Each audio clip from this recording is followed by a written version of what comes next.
మన ప్రియమైన సహోదరి సహోదరులారా, లోకరక్షకుడైన క్రీస్తు నామములో మీ అందరికీ సర్వశుభములు కలుగునుగాక. దేవుడు ఉన్నాడు అనే అంశాన్ని గురించి మనం ఆలోచిద్దాము. దేవుడు ఉన్నాడని నమ్మడంలో ఒకని యొక్క ఆత్మీయ జీవితం ఆరంభమవుతుంది. ఆయన ఉన్నాడంటేనే ఎవరైనా సరే ఆత్మీయ జీవితాన్ని ఆరంభించగలరు. అయితే దేవుడు ఉన్నాడని విశ్వసించడం ఎలాగా అని మనం ఆలోచిస్తే, దేవుడు స్వయంభవుడు, దేవుడు ఆత్మస్వరూపి. లేఖనాలు చెబుతున్నాయి, దేవుడు ఆత్మ గనుక ఆయన ఆరాధించే వాళ్ళు ఆత్మతో సత్యముతో ఆరాధించాలని లేఖనాలు సెలవిస్తున్నాయి. ప్రియులరా, అనగా భౌతికమైన రూపురేఖలు లేనివాడు గనుక మన బాహ్య నేత్రాలతో ఆయన చూడలేం. ప్రియులరా, ఆయన చూడాలి అంటే మనకి కనిపించడు, ఎందుకంటే ఆయన ఆత్మ గనుక. అదేవిధంగా కంటికి కనిపించిన వాడు ఉన్నాడని నమ్మడం ఎలా అని మనం ఆలోచిస్తే, కంటికి కనిపించకపోయినా ఉన్నవని నమ్మాలి. ప్రియులారా, ఎలాగంటే ఉదాహరణకు మన మధ్యన ఉంటున్న గాలి మన కంటికి కనపడదు. అదేవిధంగా మన ప్రాణం ఉంటుంది మనలో, మనం బ్రతుకుతున్నాం, కానీ అది మన కంటికి కనిపించదు.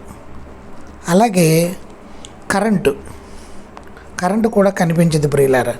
అలాగని లేదని మనం అనగలమా? కాబట్టి కంటికి కనిపించపోయినప్పటికీ ఆయన ఉన్నాడని మనం నమ్మాలి.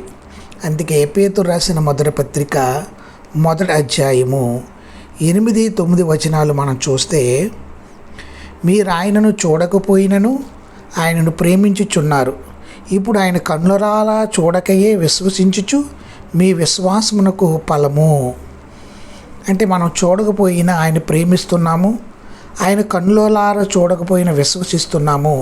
మరి విశ్వాసానికి ఫలము, గిఫ్ట్ ఏమిటి అని ఆలోచిస్తే, అనగా ఆత్మరక్షణ పొందుచు చెప్పశక్యము కాని మహిమాయుక్తమైన సంతోషం గలవారమై ఆనందించుచున్నాము అంటున్నాడు.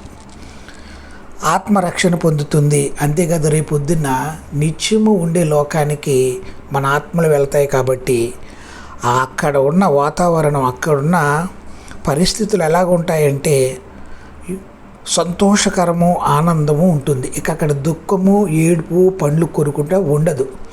ప్రతి వాణి బాష్ప బిందువు కూడా అక్కడ తొడియబడుతుంది. ప్రియులరా, ప్రకృతిలో ఎన్నో మనము పరిశీలించినప్పుడు ఆయన అదృశ్య లక్షణాలు కనబడుతూనే ఉంటాయి.